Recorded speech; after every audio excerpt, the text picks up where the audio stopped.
Bonjour à tous et à toutes, bienvenue sur cette nouvelle vidéo qui va être aujourd'hui un tirage pour aller à la rencontre de notre Père intérieur.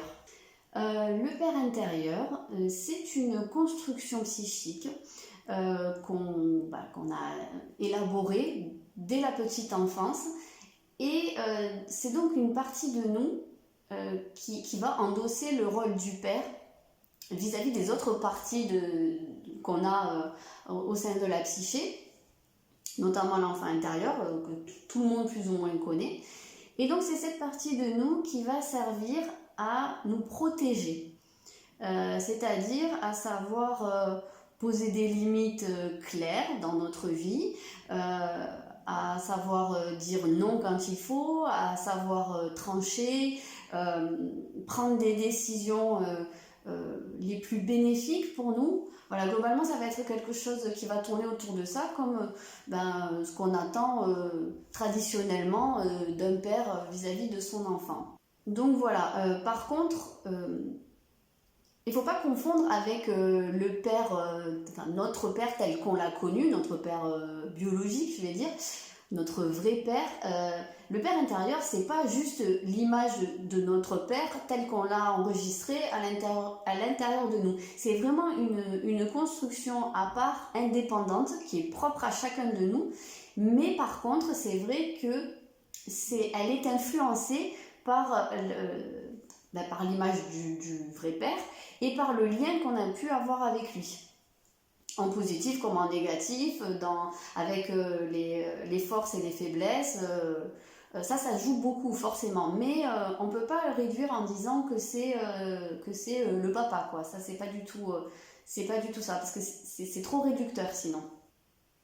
Donc dans ce tirage, ce que je vous propose, c'est d'aller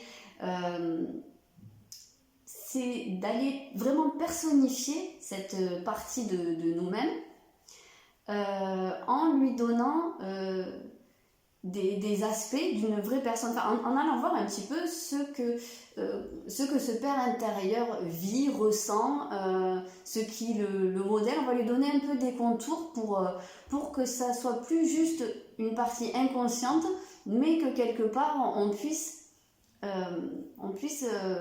rentrer en communication avec ou reconnaître son existence, et puis ça va nous permettre d'aller plus facilement le rechercher et l'utiliser forcément, puisque c'est quand même ça le but, c'est une partie de nous qui a une fonction, et le problème c'est quand on n'utilise pas cette fonction, quand elle est plus ou moins défaillante, on va dire. Donc c'est vrai qu'il y a des personnes qui vont avoir de la difficulté à poser des limites, à dire non, etc., tout ce que je vous ai dit, et du coup ça peut aider d'aller reconnaître cette partie qui est là, savoir qu'elle existe, et puis voir un petit peu comment elle se porte. Donc, pour ça, je vais faire 2 tirages. Je vais vous proposer 2 choix. Pour choisir, je vais vous proposer 2 mots qui vont s'afficher à l'écran. Et là, vraiment, l'idée, ça va être de voir celui qui résonne le plus en vous spontanément. En fait, c'est pas réfléchir, c'est se dire peut-être ça ou peut-être ça, c'est vraiment spontanément lequel de ces 2 mots s'impose vraiment comme celui vers lequel vous devez aller. S'il n'y en a pas, c'est peut-être pas la peine. S'il n'y en a aucun des 2 qui vous parle, c'est peut-être qu'il n'y a rien pour vous à ce niveau, enfin, dans cette vidéo du jour, hein. Ça reste des tirages généraux, donc ça ne peut pas toujours s'adresser à tout le monde. Je vous mets les mots-clés directement. Après, vous pouvez aller voir dans la barre d'infos pour, selon celui que vous avez choisi, avoir le minutage et passer directement à celui qui vous intéresse. Donc, on va passer au premier choix, qui était le mot-clé alignement. Donc, si vous avez choisi ce mot-clé-là, c'est probablement que ça vous parle d'une manière ou d'une autre. Ça reflète peut-être votre état d'esprit actuel, que vous vous sentez très aligné. C'est peut-être ce père intérieur qui est à l'heure actuelle aligné. Peut-être que vous êtes aligné aussi sur des transmissions qu'on vous a faites. Enfin voilà, en tout cas, il y a quand même une idée d'équilibre. Je ne sais pas si c'est quelque chose qui est présent à l'heure actuelle ou quelque chose vers quoi vous tendez. On va voir un petit peu comment ça se goupille et puis comment ça semble avec le reste du tirage. Donc on va aller voir ce père intérieur, on va lui donner vie et on va voir quelle est son histoire à l'heure actuelle.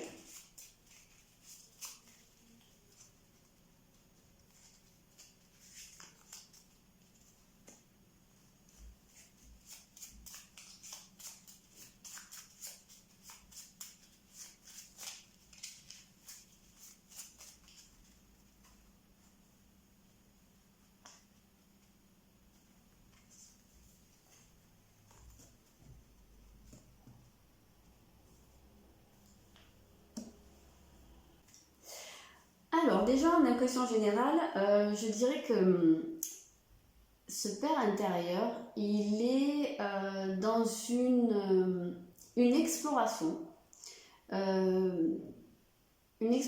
intérieure très profonde, je dirais presque très cosmique quand même.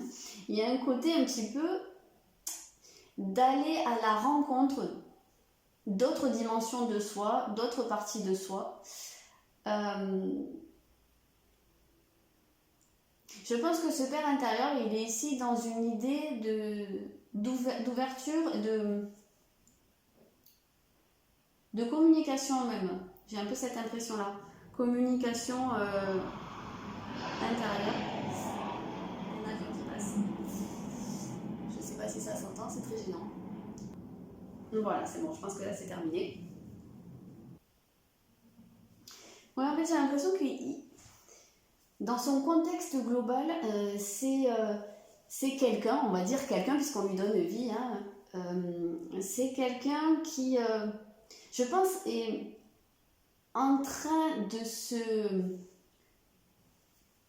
se construire ou de se découvrir dans sa globalité, mais en étant au contact et sous l'influence d'autres univers qui peuvent être des univers nouveaux. C'est peut-être vraiment au contact de nouvelles idées, de nouvelles rencontres, d'un monde qui peut être totalement à part de ce qu'il a connu jusqu'à maintenant, mais ça vient de l'enrichir et l'ouvrir. Vraiment, il y a un côté un petit peu d'extension ou d'expansion, je sais pas comment on peut dire, mais de son monde connu. Enfin, j'ai vraiment cette impression-là. On va voir comment... C'est un peu compliqué à mettre des mots là-dessus parce que j'ai vraiment l'impression que c'est quelque chose de très global et un petit peu, il y a un côté transcendance, aller au-delà de soi. Enfin, je sais pas, peut-être que vous êtes dans un délire un peu comme ça aussi, hein, je sais pas, mais en tout cas, cette énergie-là, à l'intérieur de vous, elle est comme ça, à l'heure actuelle.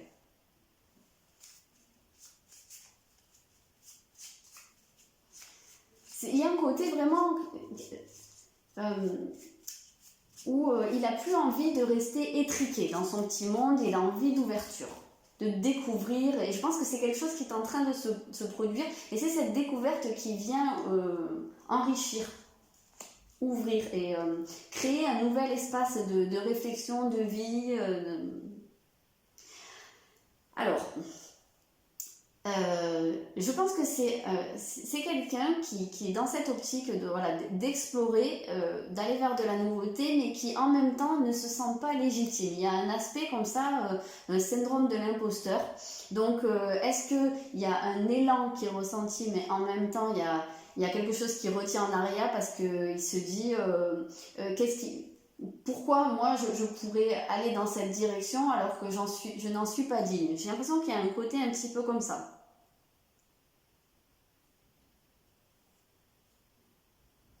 Il se peut très bien que cette nouveauté, ça puisse être justement quelque chose qui vienne aussi expliquer pourquoi il y a ce sentiment d'illégitimité qui peut bloquer dans la vie.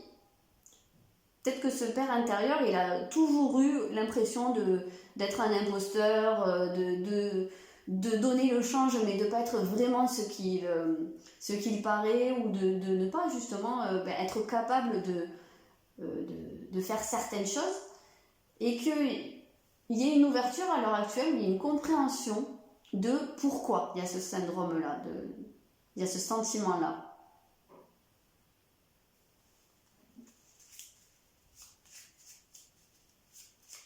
Est-ce que c'est quelque chose qu'on lui a répété? Peut-être, hein. Si on doit aller chercher dans le lien au vrai père, peut-être qu'il y a quelque chose de cet ordre dans les transmissions et que ça peut influencer la construction du père intérieur comme ça.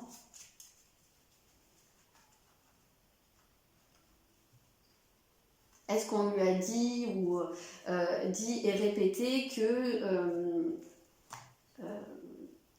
qu'il était d'une façon et pas d'une autre, ou qu'il serait pas capable de faire des choses, ou est-ce qu'on lui a peut-être fait peur aussi en lui disant que s'il sortait de son monde connu, il allait lui arriver tout un tas de malheurs, je sais pas exactement.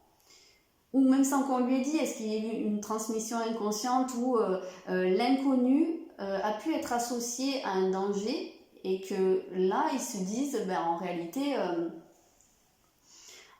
la vie que je mène ne me convient pas et j'ai besoin d'aller explorer un peu d'autres univers pour voir ce qui se passe ailleurs. C'est peut-être ça, tout simplement. Et que du coup, le sentiment d'imposture, ça peut être justement dans la façade d'une vie bien rangée, bien stable, alors qu'il y a envie peut-être de déstabiliser les choses et voilà, d'aller découvrir le monde. Ça peut être quelque chose comme ça.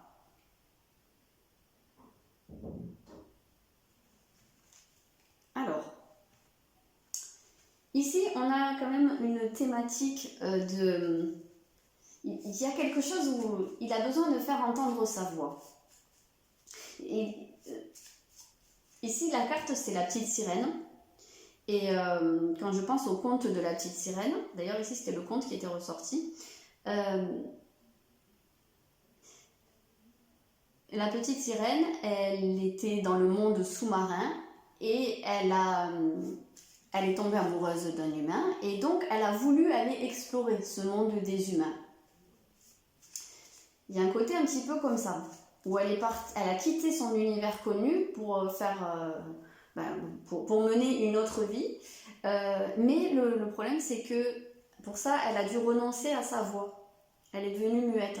Et pour moi, cette carte, elle vient toujours nous dire qu'il y a quelque chose qu'on n'exprime pas, ou tout simplement qu'on a du mal à faire entendre sa voix. Alors c'est peut-être justement parce qu'il y a ce côté syndrome de l'imposteur où on ne se donne pas le droit d'exprimer ce dont on a besoin, ce qu'on ressent, ce qu'on veut, quelles sont nos envies. Donc j'ai l'impression qu'ici il y a ce côté-là où il y a besoin d'exprimer des choses, de se donner le droit en réalité, parce que peut-être aussi ici quelque chose de l'ordre de j'aimerais faire quelque chose qui implique de m'exprimer. Ça peut être au niveau professionnel, hein, tout simplement, ou ça peut être, je sais pas, au niveau dans tout ce qui est relationnel.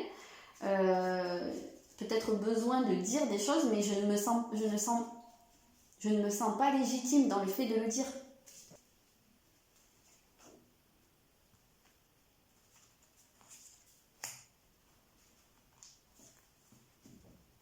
Alors ici, l'obstacle qu'on nous donne, l'obstacle à dépasser, c'est une tendance à prendre vraiment les choses pour soi. Il peut y avoir un côté, je sais pas comment dire, c'est au-delà de la susceptibilité, c'est plus... alors ça peut être de la susceptibilité, mais ça peut être, je vais vous donner un exemple tout bête, vous croisez un ami dans la rue, d'habitude quand vous croisez, vous passez du temps à parler, là il vous dit à peine bonjour, il s'en va et vous vous dites qu'est-ce que je lui ai fait? Il n'a pas envie de me voir, pourquoi, c'est moi, quel est le problème, j'ai fait quelque chose, alors qu'en fait tout simplement cette personne elle a peut-être juste la tête ailleurs pour X ou Y raison et ça n'a rien à voir avec vous. Donc voilà, il y a un côté où on va prendre facilement les choses pour soi. Et on va beaucoup se remettre en question et remettre aussi en question ce qu'on ressent, ce qu'on veut, nos capacités et ça peut nourrir ce sentiment d'imposture. Donc c'est là-dessus qu'il faut travailler. Il faut peut-être faire un peu le pas de côté ici, prendre le recul nécessaire pour se dire qu'on n'est pas forcément la cause de tout ce qui se passe de négatif pour nous et dans la vie aussi des autres, dans notre entourage, et qu'on n'est pas toujours non plus visé par ce qui se passe, quoi. Il y a quoi en dessous? il y a le féminin. Travailler un petit peu plus sur l'acceptation des émotions ici, ça peut aider à accepter ses émotions, hein, parce qu'on voyait qu'il y avait peut-être besoin d'exprimer aussi des choses, de ne pas renoncer à sa voix, en fait. Tout simplement, la voix, c'est ce qui nous sert à parler, mais juste si on écoute et qu'on ne regarde pas l'orthographe, la voix, c'est aussi le chemin. Je pense qu'ici, pour beaucoup, il y a une voie qui se dessine. Je pense que c'est quelque chose qui vous appelle depuis longtemps, mais c'est quelque chose à quoi vous avez dû renoncer parce que vous vous n'êtes pas senti capable, ou vous n'êtes pas senti légitime dans le fait d'aller dans cette voie. Et là, c'est quelque chose qui vraiment vous appelle, et je pense que le moment est venu. Hop, on va aller voir l'énergie latente.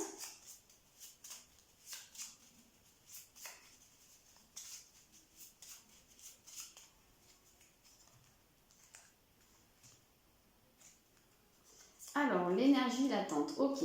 L'énergie latente du Père intérieur, ici, c'est le Sphinx. Je crois que j'en ai déjà parlé sur une autre vidéo, enfin sur l'autre vidéo, puisque j'en ai fait qu'une avant celle-là. Et il me semble que c'était déjà sorti, le Sphinx. Et généralement, le Sphinx va nous renvoyer à la quête de l'identité. Qui je suis, vraiment.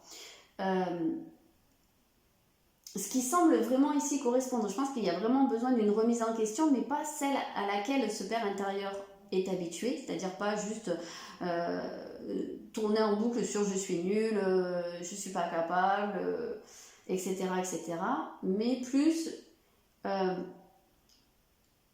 pourquoi est-ce que je suis fait, qui je suis fondamentalement, vers quoi j'ai envie d'aller.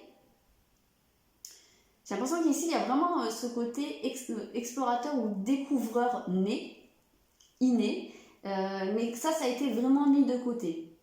Donc le questionnement, il est là en fait, au niveau latent. Alors, l'énergie du Sphinx va plutôt nous renvoyer à la mer, plutôt qu'au père. Donc peut-être que ce père intérieur ici, il a été un petit peu castré par la mère ou l'énergie maternelle, hein, quelle qu'elle soit. Dans certains cas, ça peut être le père qui a eu l'énergie maternelle. Ça existe, qu'il y ait une inversion en fait dans le couple parental et que le père ait plus endossé le rôle de la mère et que la mère ait plus été paternelle. Donc voilà, il faut voir avec quelle a été l'énergie maternelle pour vous, ou ça peut être une nounou, ou enfin vous voyez, une grand-mère, peu importe. Mais ici, il y a un côté un petit peu castrateur, dévorant. Peut-être qu'il y a eu une surprotection qui a fait que par la suite, c'est compliqué d'aller affronter le monde extérieur quand on n'est pas armé pour ça. Quand on nous a un petit peu coupé les ailes, j'ai l'impression que ça peut être quelque chose de cet ordre. Donc il y a cette énergie à aller explorer parce que quand on dit qu'elle est latente, c'est qu'elle est à l'action sans que vous en rendiez vraiment compte. Donc c'est peut-être ça aussi vraiment qui va être à dépasser.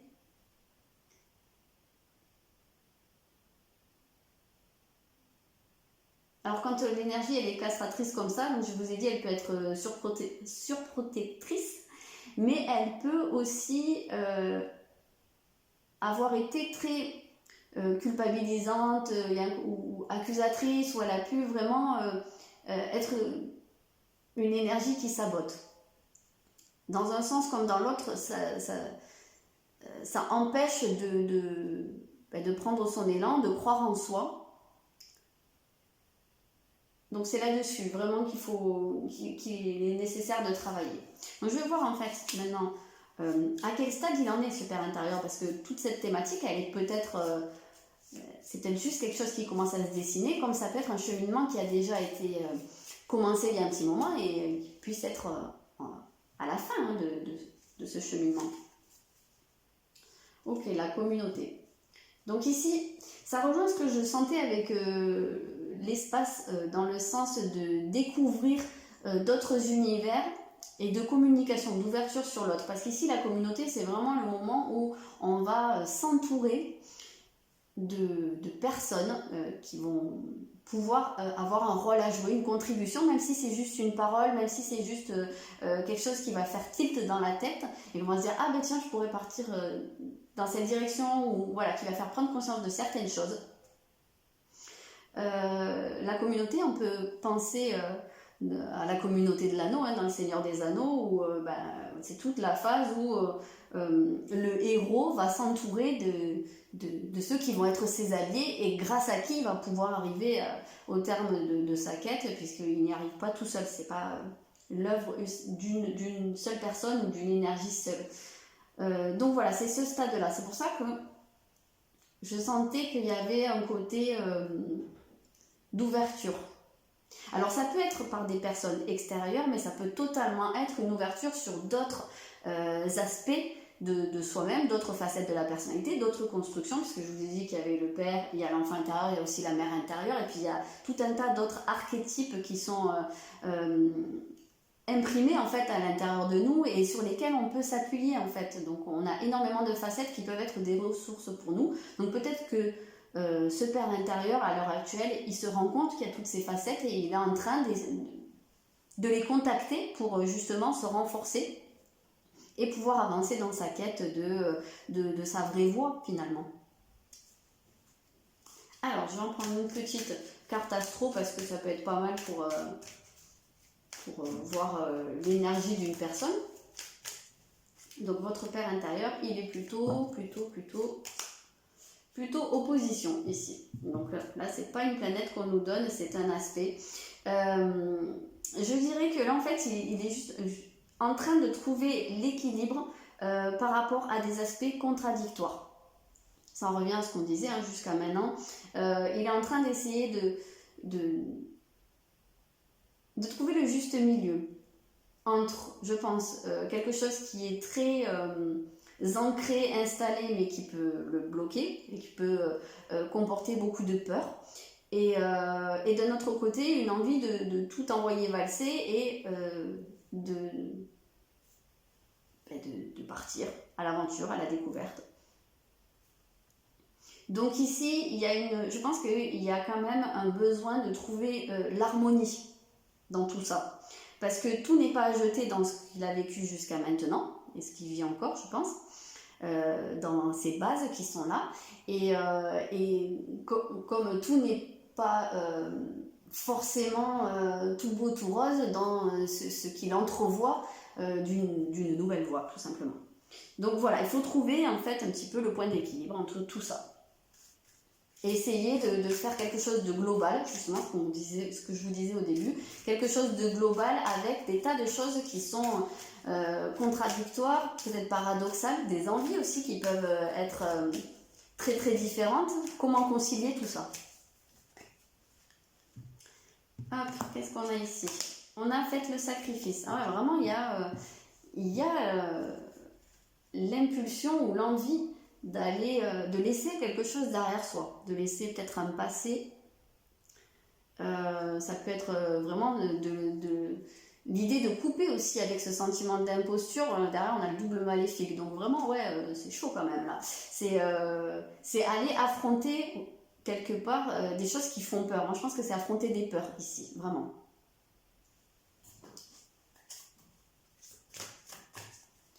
On va prendre juste un message. Si ce père intérieur, il avait quelque chose à vous dire, qu'est-ce que ce serait?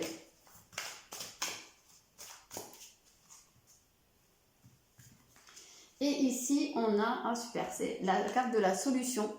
C'est la tempérance, normalement, dans le tarot de Marseille. Et c'est marqué, je ne sais pas si vous voyez, la réussite passe par le compromis, self-control et patience, pardon et énergie curative. La réussite passe par le compromis.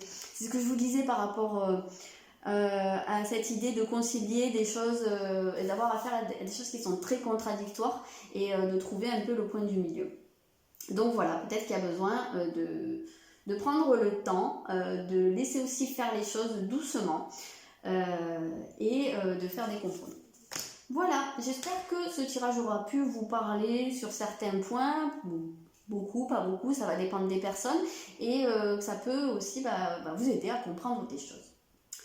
Je vous souhaite une très bonne fin de journée et je vous dis à bientôt pour un prochain tirage. Bienvenue aux personnes qui ont choisi le deuxième mot-clé qui était le mot déception. Donc là, on n'est pas du tout dans la même ambiance. Déception, ça peut être quelque chose que vous ressentez à l'heure actuelle, ça peut être le ressenti de votre père intérieur. peut être déçu par quelque chose, il peut avoir été déçu par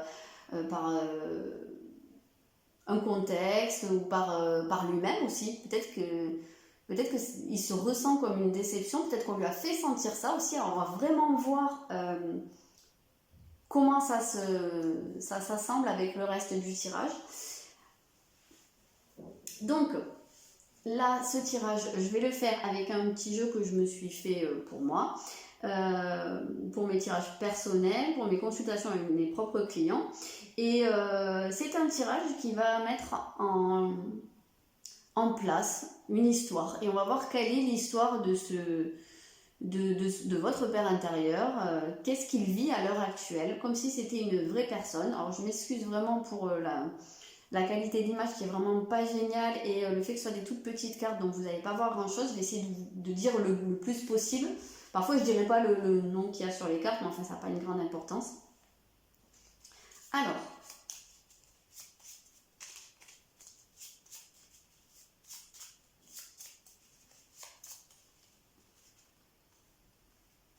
c'est vrai que je l'ai pas trop dit pour le tirage d'avant, mais ça peut être intéressant que je vous dise à chaque fois les cartes. Et je sentais que ça allait être cette carte. Ici, c'est le style de l'histoire que vit votre père intérieur à l'heure actuelle, c'est le policier. Donc ça veut dire que ici, quelque part, votre père intérieur, il est en mode détective privé, il mène une enquête. Donc il essaye de comprendre des choses, peut-être en lien avec un sentiment de déception, hein, et pour ça, en fait, il va agir méthodiquement, en suivant les indices. Il y a un côté comme ça. Si vous deviez le visualiser, je pense que vous pourriez vraiment le voir comme un inspecteur de police ou un détective privé. Alors, hein, vous mettez dessus qui vous voulez, quel style de policier vous voulez. Soit c'est un peu à la Bad Boy, soit c'est, je sais pas, l'inspecteur Harry ou détective privé des années 40. Mais je dis ça comme ça, mais c'est vrai que ça peut être intéressant de voir un petit peu aussi ce qui se présente à vous, parce que cette image qui va se présenter à vous, ça peut être quelque chose que vraiment vous envoie votre inconscient pour vous aider à rentrer en contact avec cette énergie. Donc prenez ce qui vient, quoi.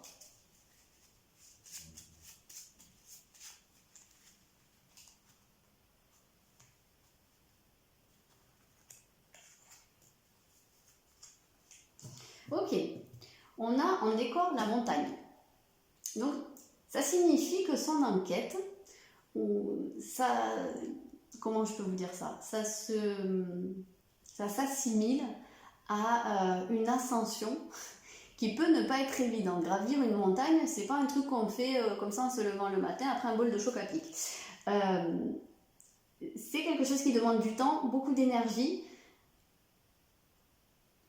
Mais d'un autre côté, la montagne, ça a un côté, dans beaucoup de traditions, c'est sacré.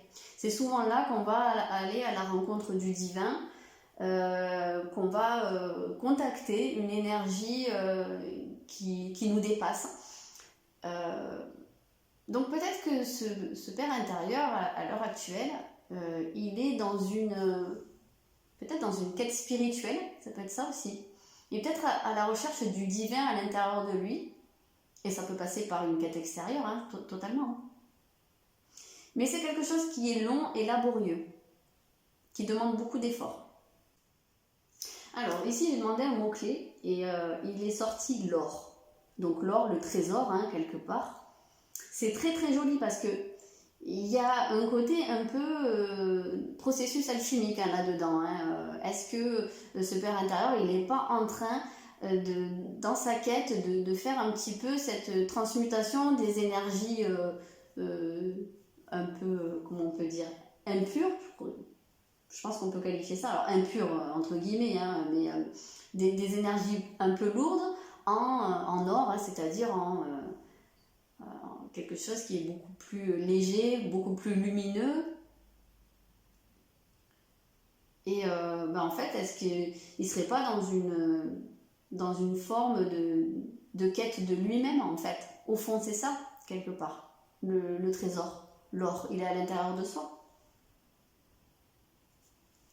Alors, comment il se présente en termes de personnage, d'archétype de la personnalité? Qu'est-ce qu'il endosse? Moi, je pense que quand même, cette enquête-là qui mène, elle comporte des incursions dans le passé. Je pense que ici, l'idée, c'est un peu pour savoir où je vais, il faut que je sache d'où je viens.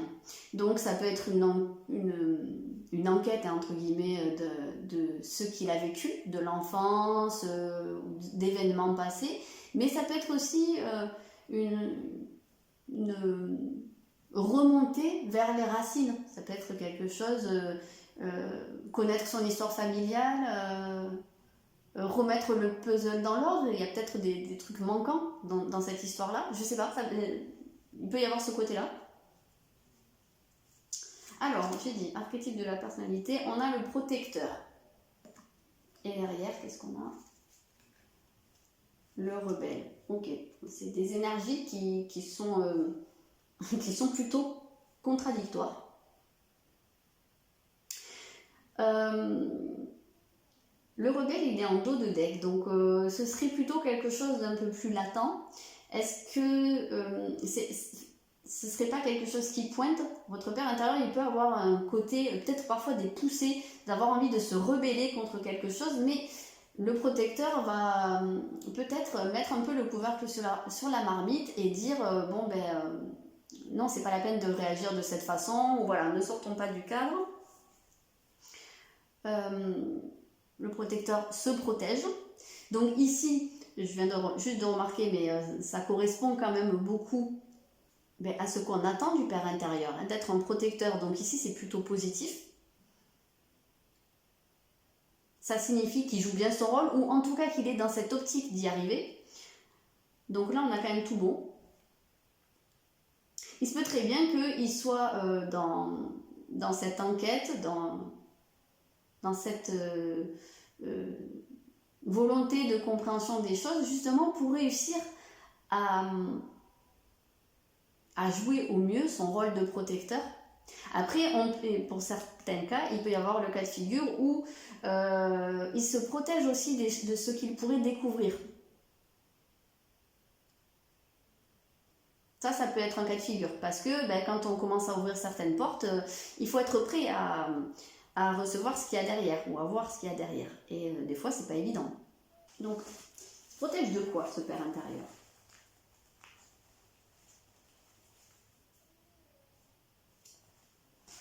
Alors, il se protège. Ici, on a l'idéal. Donc, il se protège d'une tendance à idéaliser les choses. Il ne s'autorise pas à idéaliser, ou peut-être qu'il a tendance à trop idéaliser et qu'il a été déçu. Voilà. C'est peut-être de là que vient la déception, le mot-clé du départ. Peut-être qu'il essaye de comprendre aussi pourquoi il a tendance à idéaliser les choses. Ça, c'est totalement possible. Peut-être que cette tendance à idéaliser a pu le mettre émotionnellement en danger par le passé, et que là en fait il apprend à se protéger de ça et à rationaliser un petit peu plus les choses, parce que là son énergie elle n'est pas liée, elle n'est pas focalisée sur tout ce qui est affectif, émotionnel, elle est plus dans la rationalisation, la logique, un côté beaucoup plus cartésien là. Alors, de quoi est-ce qu'il nous parle?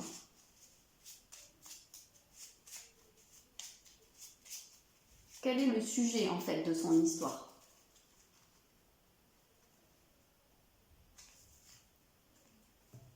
On a Robin des Bois, c'est rigolo parce que tout à l'heure il y avait le rebelle en dos de deck, donc Robin des Bois c'est quand même un hors-la-loi, c'est un rebelle contre l'autorité.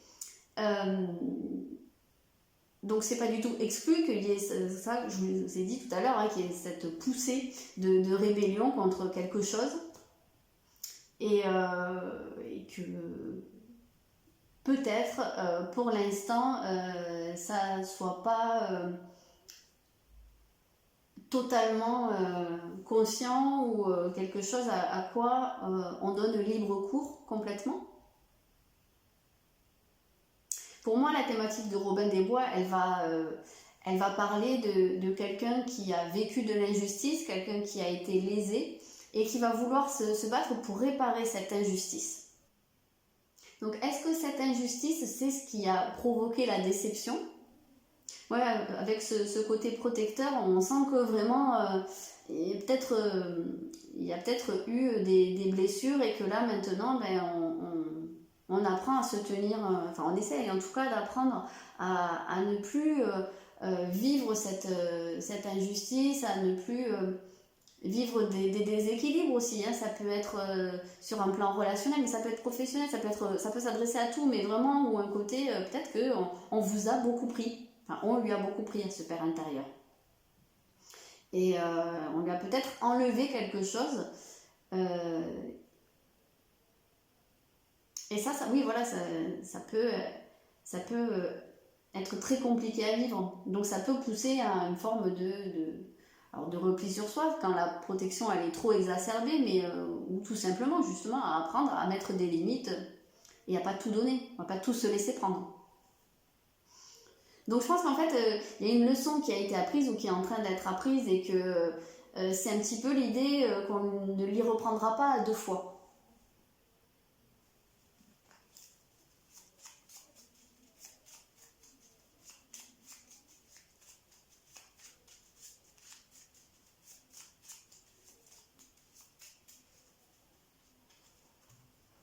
Après, il se peut que aussi la déception, ce soit une peur d'être déçu, dans certains cas, parce que ça a pu être le cas par le passé, et que du coup, ben, il soit dans une optique de se protéger, mais c'est à tort ou à raison, ça, c'est difficile de savoir s'il y a vraiment des raisons de s'en protéger ou pas, mais c'est vrai que objectivement, on va se dire que idéaliser une situation ou quelqu'un, c'est jamais très positif. Il faut toujours garder à l'esprit qu'il y a du bon et du moins bon dans chaque chose, et puis que l'idéalisation, ça pousse vraiment à avoir des attentes et puis quelque part à se perdre aussi dedans. Donc oui, effectivement, ça peut être intéressant de ne pas plonger complètement dans l'idéalisation, mais sans pour autant se couper de quelque chose qui peut nous appeler.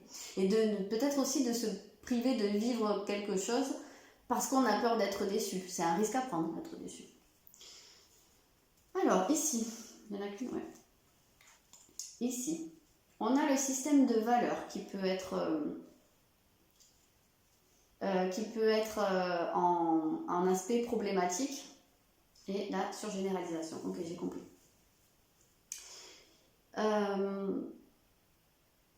Là, ce qu'on vous dit, c'est qu'il faut faire attention à justement, pas parce qu'on a eu affaire à un certain type de personne ou à un certain type de situation, penser que systématiquement on ne va rencontrer que ça et que enfin ouais voilà, on ne va pas faire vraiment une généralité d'un ou deux cas individuels. C'est pas parce qu'on a vécu de la déception ou de l'injustice qu'on va forcément le revivre par la suite. C'est un peu ça l'idée.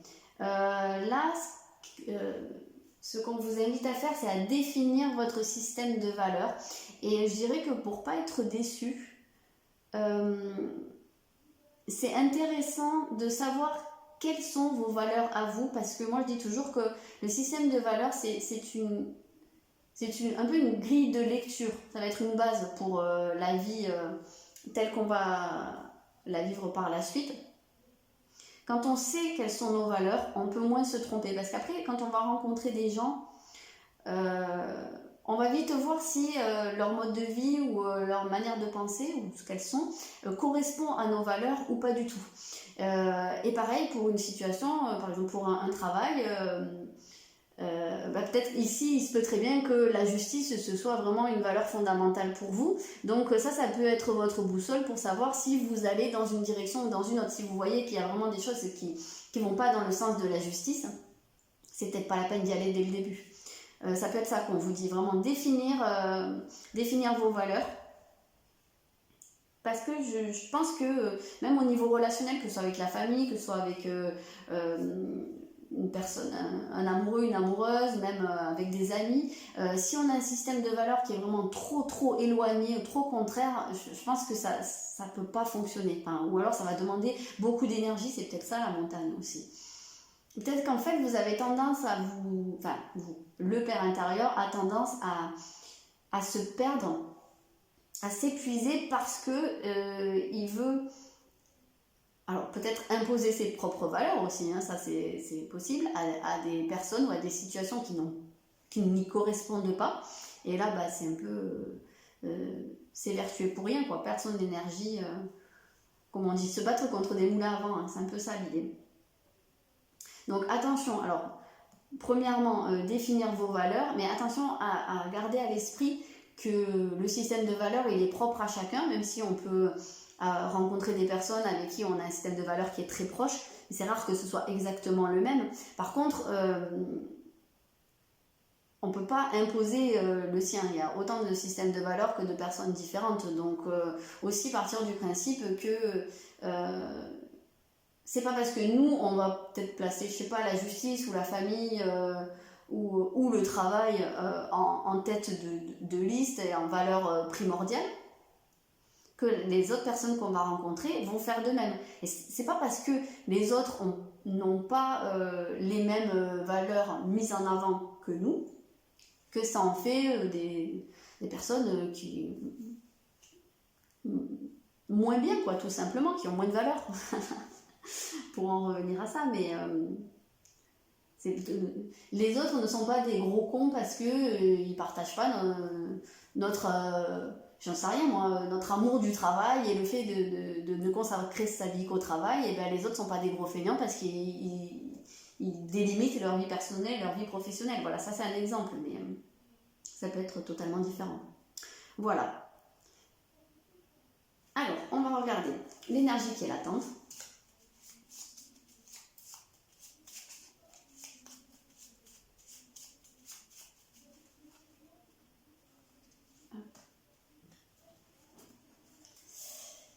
On a le phénix ici. Donc pour moi, l'énergie latente, c'est vraiment ce qui est sous la surface et dont on n'est pas pleinement conscient. Mais ici, il y a une... le phénix, c'est l'énergie de la renaissance. Hein, donc pour moi, ça veut dire que vous êtes... Enfin, ce père intérieur, il est prêt à faire sa renaissance.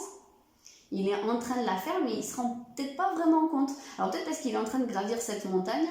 C'est peut-être ce qu'il va trouver au sommet de la montagne. Hein, l'or, le feu, il y a ce côté un peu... très lumineux comme ça, très lié à cette renaissance. Mais peut-être qu'il est tellement pris dans son ascension et dans son enquête qu'il a le nez au sol, il regarde où il met ses pieds et il ne voit pas forcément que tout en haut il y a cette renaissance qu'il attend. Et j'ai l'impression que c'est un petit peu ça, l'idée. C'est ça en fait, il va renaître de ses cendres suite peut-être à une déception ou en dépassant un sentiment de déception, une peur d'être déçu, qu'il va pouvoir renaître tout simplement. Donc où en est-il sur ce chemin de la renaissance? Renaître mais différemment, comme s'il avait fait une refonte intérieure. Peut-être qu'il aura revu son idéal ou qu'il aura appris à se détacher de l'idéal et peut-être à s'attacher plus à ses propres valeurs à lui.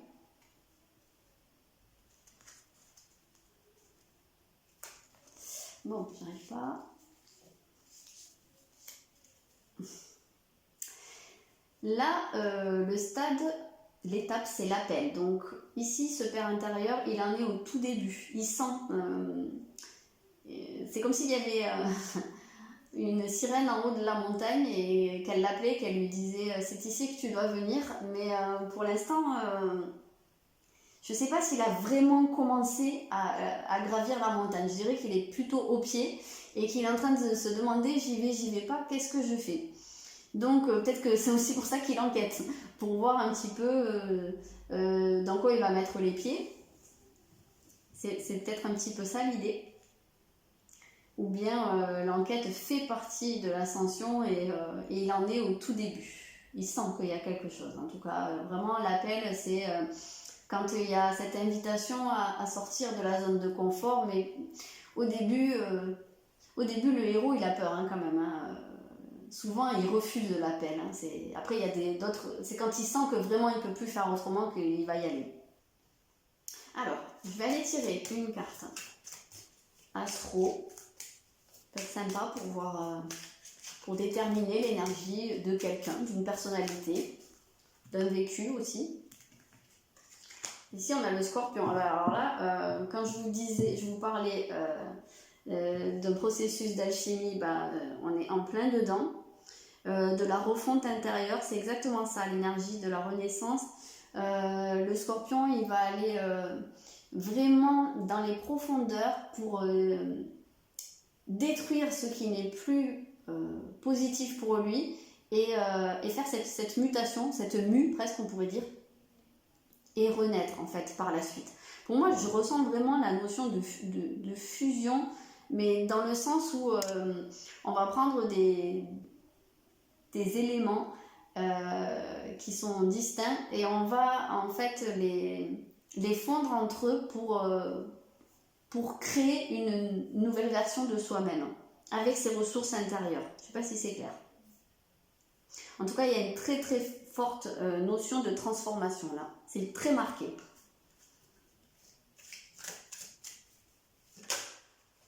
Le scorpion est très psychologue. Bon, celle-là, elle a sauté, donc je vais la prendre.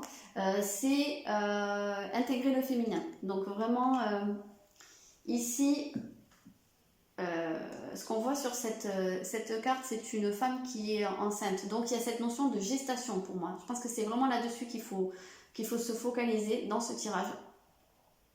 C'est qu'il y a quelque chose, comme je vous disais, il y a cette renaissance qui s'annonce, mais c'est encore que le début. Donc pour l'instant, la renaissance, elle n'est pas très loin, mais c'est encore dans le ventre de cette dame ou dans cet œuf-là. Vous voyez, c'est pas encore effectué, mais bon, de toute façon, on nous a bien dit que c'était l'appel, donc c'est le début du chemin vers cette renaissance, mais voilà. Donc pour ça, il va falloir intégrer la patience, la réflexion, comprendre ses émotions, écouter son intuition aussi. Je pense que ça peut être intéressant parce que comme je vous le disais, ici, c'est l'énergie du policier, elle est plus pragmatique, scientifique presque, dans la déduction, alors que ça pourrait être intéressant, je pense, de concilier les deux. Alors, je vais en prendre une dernière, et là, ça va vraiment être quel message peut vous donner ce père intérieur. Voilà. On rentre en communication avec lui, qu'est-ce qu'il a à vous dire ?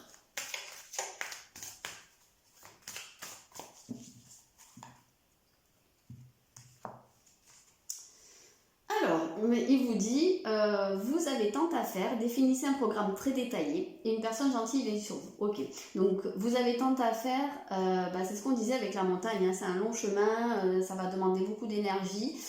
Ici on a la carte du chevalier d'Ariel, donc c'est un cavalier de denier. Donc il est en déplacement, mais parmi les cavaliers c'est la carte la plus lente.